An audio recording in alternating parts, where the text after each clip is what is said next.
and having them sometimes write down what that process was. So like I will write down, I took notes while watching them do this so that I could remind them, because they didn't notice it as they were doing it.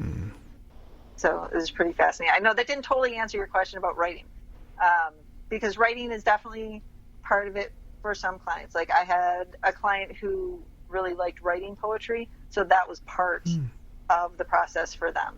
So they may not even make visual art while in session, but it would come out as poetry.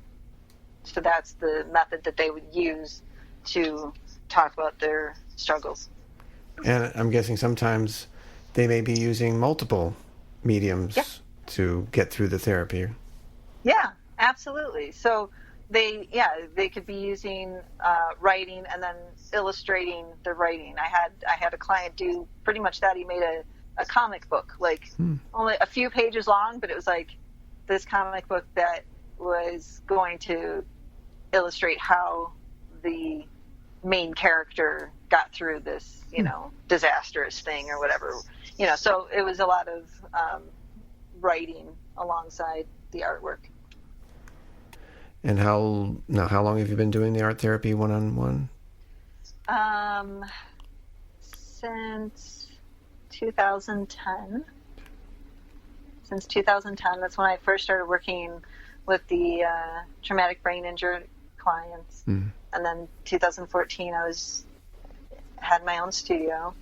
And now I'm still continuing one-on-one as I work with clients in their homes. So I will go to their house, meet with them, and bring some supplies with me and have our session there.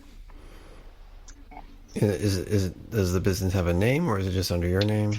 Oh, Mindful Art Center is the business name.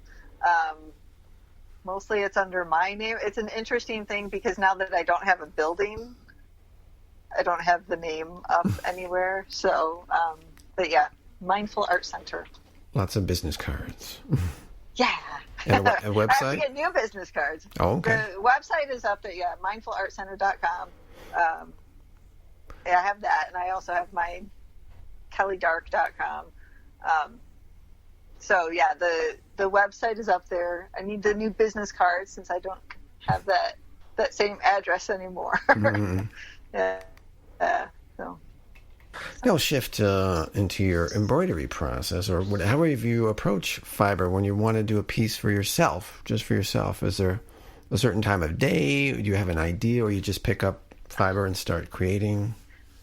Well, I pick up the fiber and start creating. Like I have in my little mini kitchen studio, I have a bunch of embroidery hoops. I have all my fabrics.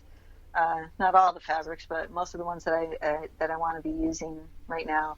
And I have a box full of threads and scraps from other projects. So I save everything. Like I said, I had, yarn left over from a scarf that I made. I pull the threads off of the edge of fabric. If you rip fabric and it has frayed edges, I save all of that. So I save all those fibers, all the threads and everything. So I have a box full of just like a mess of thread. So I'll pull pieces out of that, just ones that are intuitively calling me, I suppose you could say. It's what's interesting to me at the moment. So I will place them on the fabric, kind of arrange them to see how I like them, and then start stitching them down. And the colors of the thread that I use for stitching is all part of the composition. So a lot of what I do with embroidery is very, very similar to what I would do in painting. So I'm layering colors, complementing colors, but it just has an extra element of texture. So that's another part of it. If I'm using, a heavier fabric, I might add in thinner yarn or, some silver yarn and things like that to add a different texture to it. And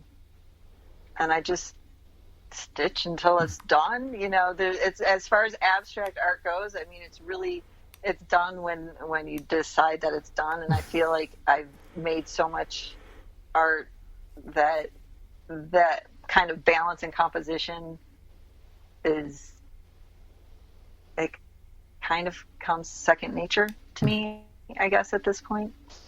Do you ever sell your pieces? Do I sell them? Mm-hmm. Yes, I do. I sell them. I've had pieces in galleries a lot. I don't have any. Well, I do have a piece in a gallery at the moment, but I don't have a gallery that I'm like consistently in right now. I did a few years ago, but they closed. So sad. I know. Yeah, it happens. It's kind of the way it goes. So.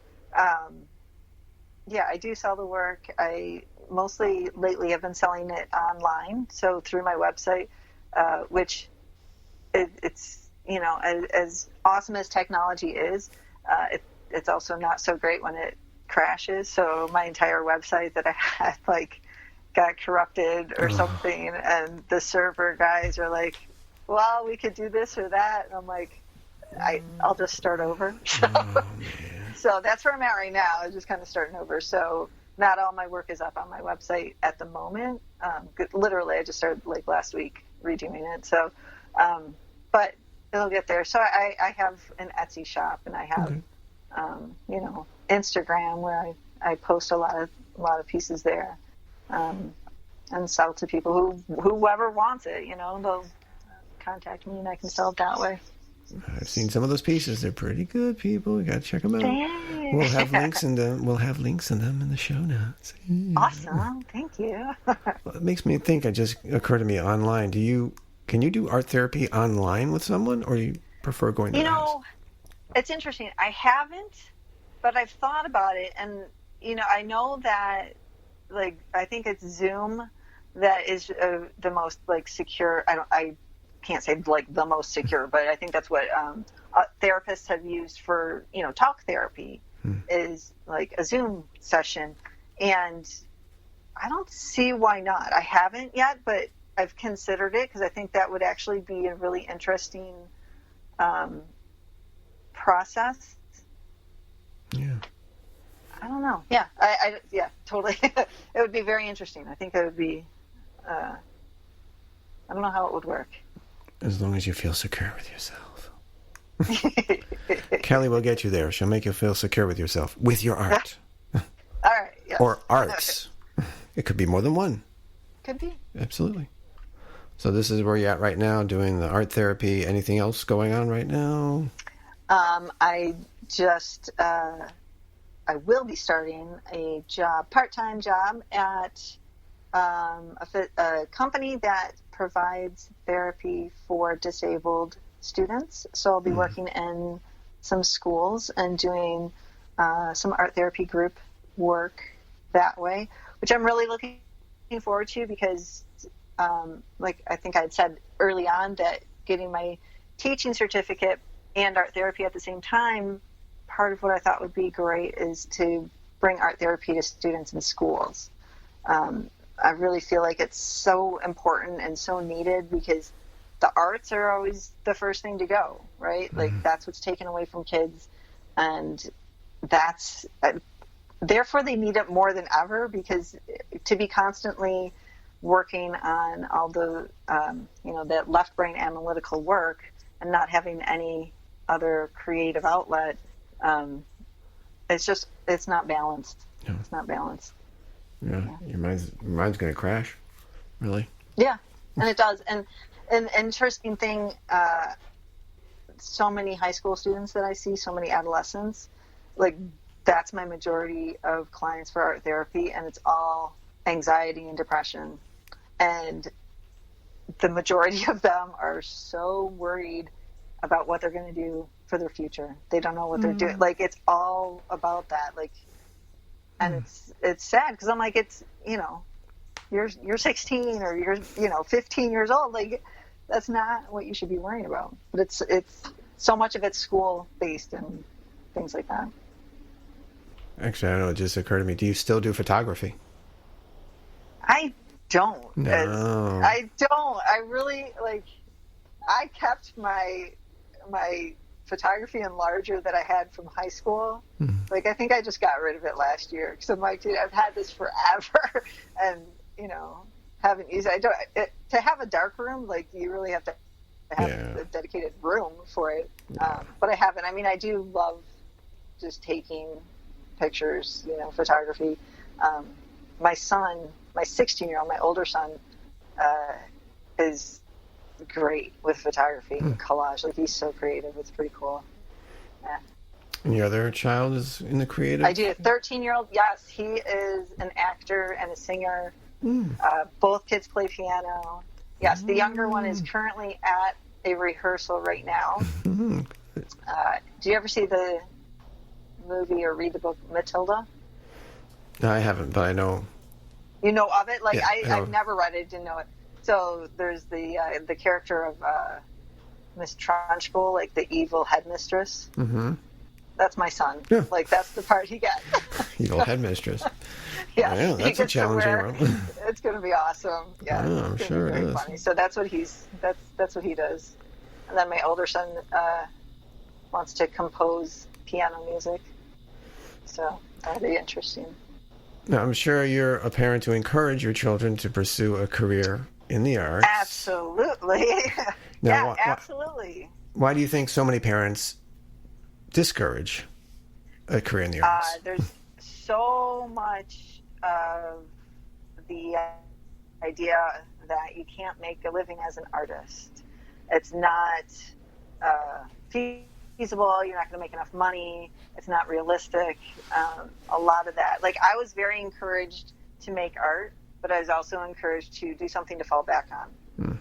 And so I think a lot of artists get that that kind of conflicting information, and it's not that my parents didn't think I was good enough to make it or wouldn't be able to, but they didn't know anyone who was just an artist. They didn't know anybody who was successful doing just that. And the older I get, the more I see how any job that you have may not be there tomorrow.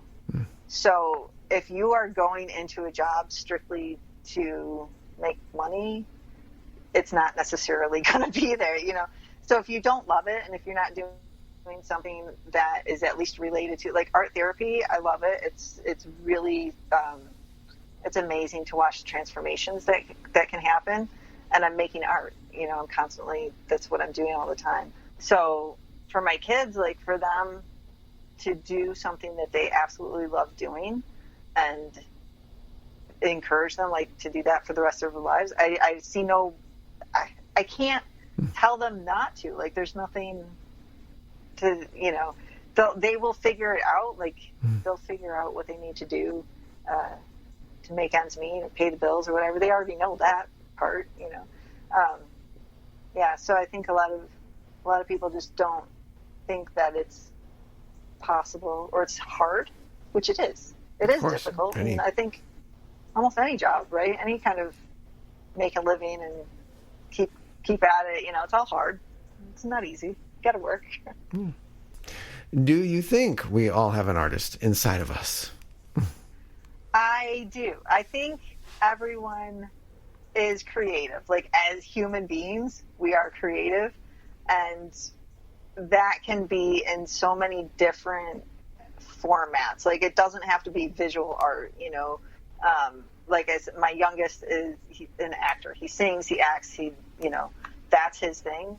And as many times as I've asked him, like, come sit with me, like, let's paint, let's make a collage. He's like, no, thanks, but no. Whereas my older son, loves making visual art.